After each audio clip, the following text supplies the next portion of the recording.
Good morning, students. Our today's topic is mathematical operations on numbers expressed in scientific notation. So you can see here. So you can see scientific notations.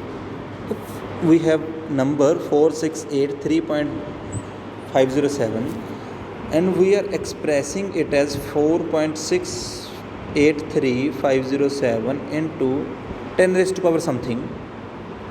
Now we are shifting the decimal place to the left. If we are shifting the decimal place to the left, then we have to add the power of 10 as positive term, and how many digits we have shifted, we have to take it as the number on the power. You can see if we are shifting the decimal place 1 2 3 3 places, then we have to type 3, and if we are shifting 2 places, then we have to type 2. If we are placing one decimal place, then we can say power of 10 is 1. And if we are shifting the decimal place to the right, then we have to multiply with 10, and the power of 10 will be in the negative form. You can say 2.56.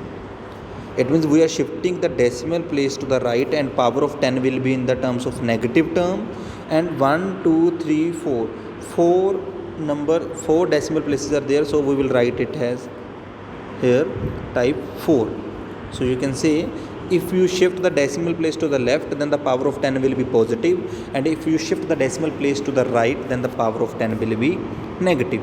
Now there are some calculation based on this particular scientific notations. If we want to multiply or divide, you can see here 5.7 into 10 raised to power 6 into 4.2 into 10 raised to power 5. If you want to multiply these two terms, then we have to multiply 4.7 into 5.7 into 4.2 first. Then after that, and on the other side, 10 raised to power 6 into 10 raised to power 5 must be or equal to 10 raised to power 6 plus 5. The powers of 10 will be added if the terms are in multiply. So the answer will be, you can see here, 23.94 into 10 raised to power 11. But if there is a division,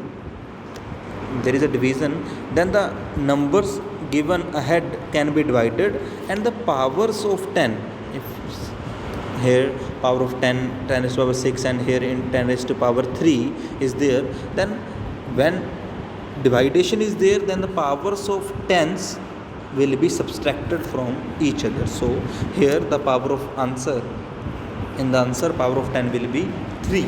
So as we are multiplying, then we have to add the powers, and if we are dividing, then we have to subtract the powers. Second point is about calculations involving addition and subtractions.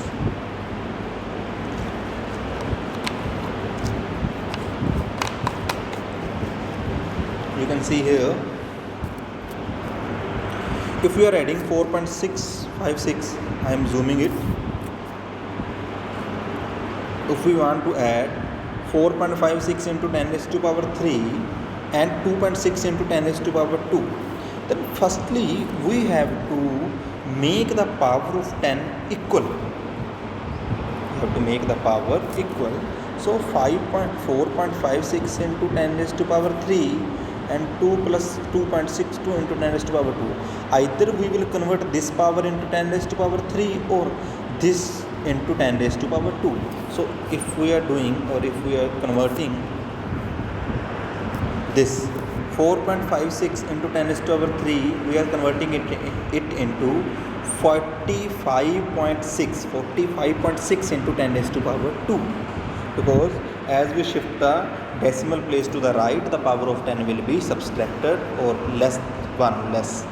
So 45.6 into 10 raised to power 2 plus 2.62 into 10 raised to power 2. Here addition of the numbers will be taken there, 2.62 and 45.6. Addition of these numbers will be there, and powers will be remain same. So power is taken as common from the both sides. So next you can see rules for determining the number of significant figures in answers involving calculations. So here you can see for rule number first, we are adding three numbers here, 1 2 3. If we are adding these three numbers, these three has, first one has 3 decimal place, that is 3 digits after decimal, it has 1 digit after decimal, it has 2 digit after decimal. And if we are adding, the answer will be, actual answer is 13.063. now we have to give the answer at 1 decimal place. It means we just have to write 1 digit after decimal. Now if you take this, you have to round off it, and by rounding off it we will get 13.1, and we have to give the answer in 1 decimal place only. For addition and subtraction, we will see the decimal place, and for multiplication and subtraction, for addition and subtraction, we will follow the decimal place rule. We will just see the decimal place, and which has the lower decimal place is taken as, or is considered. Or in multiplication or division, we will see about the significant figures. If we want to multiply 4.3 to 7 into 2.8, now multiply it and we will get 12.1156. So as you can see, first number has 4 significant figures and second number has 2 significant figures, which has the less value of significant figure is 2. It means you have to give the answer with 2 significant figures only. This answer has 6 significant figures, so we just have to write the answer with 2 significant figures, so the answer will be 12. So for multiplication and division, we use the significant figure terms which has minimum or precise significant figures, or for addition and subtraction we used decimal places. Rule number 3, if a calculation has number of steps like this, 1 2 3 4, there are 4, firstly we will multiply both of these, then we multiply both of these, then we divide the answers. So there is a number of methods. So in this we will do, we will have to take the significant figures of the least precise number and other than the exact numbers. It means here you can see first term has 5 significant figures, second term has 4 significant figures, third term has 2 significant figures, and the fourth term is exact number.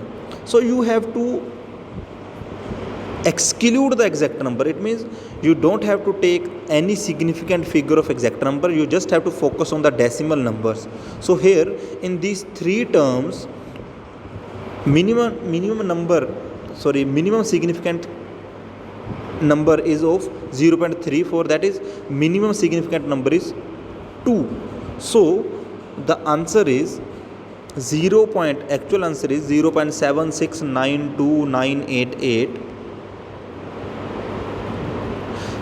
So answer must be in 2 significant figures. It means we just have to write the 2 words, but as you can see here is 9 is here, so we have to round off, so the answer will be 0.77.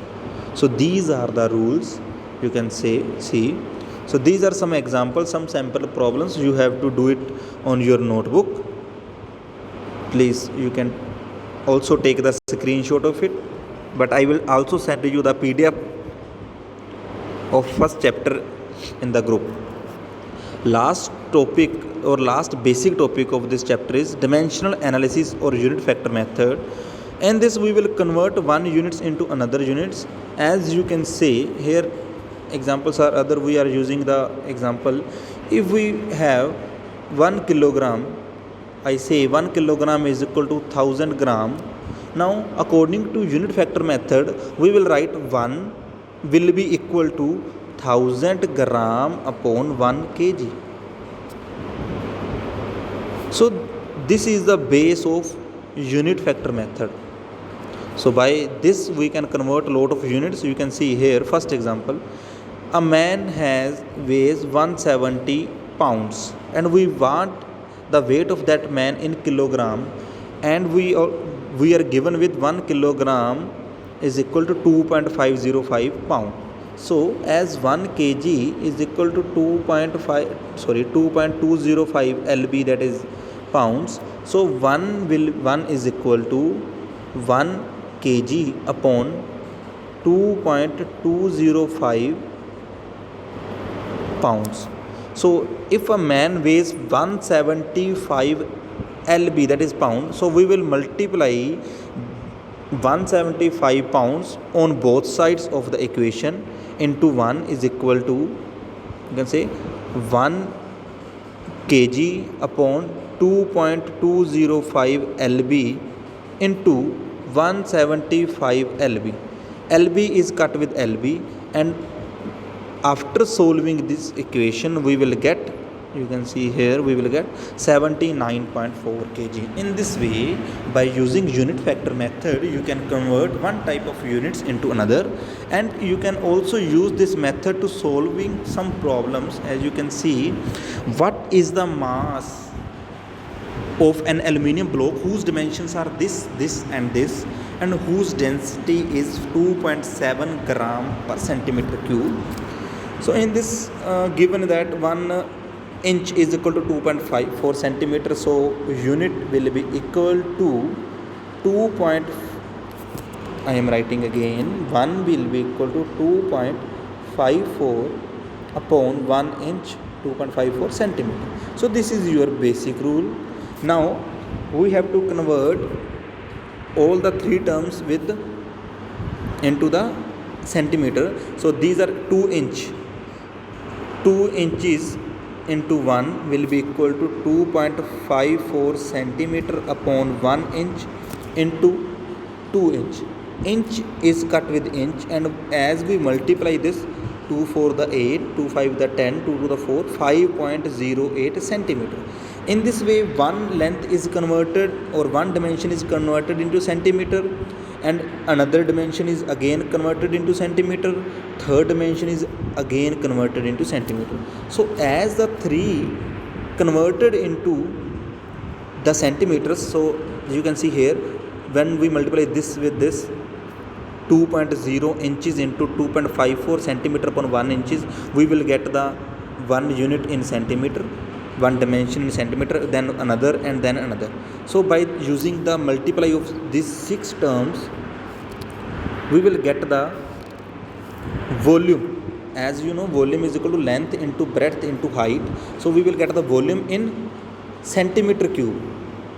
Now centimeter cubes means volume, but we have to find the mass. As you know, density is equal to mass upon volume. Volume, we find the volume by multiplying these terms. Now you have to find the mass. Then mass will be equal to density into volume, that is rho into volume. So density is given 2.7, volume is we are calculating from this. So volume into density is equal to mass. So this is your mass. In this way you can calculate any, or you can solve any calculations. So this is all for today. In the next topic we will do the laws of chemical combinations. So you have to do all the numericals on your notebooks. If you have any kind of doubt, then send me on WhatsApp so that I can give you the answer. So thank you.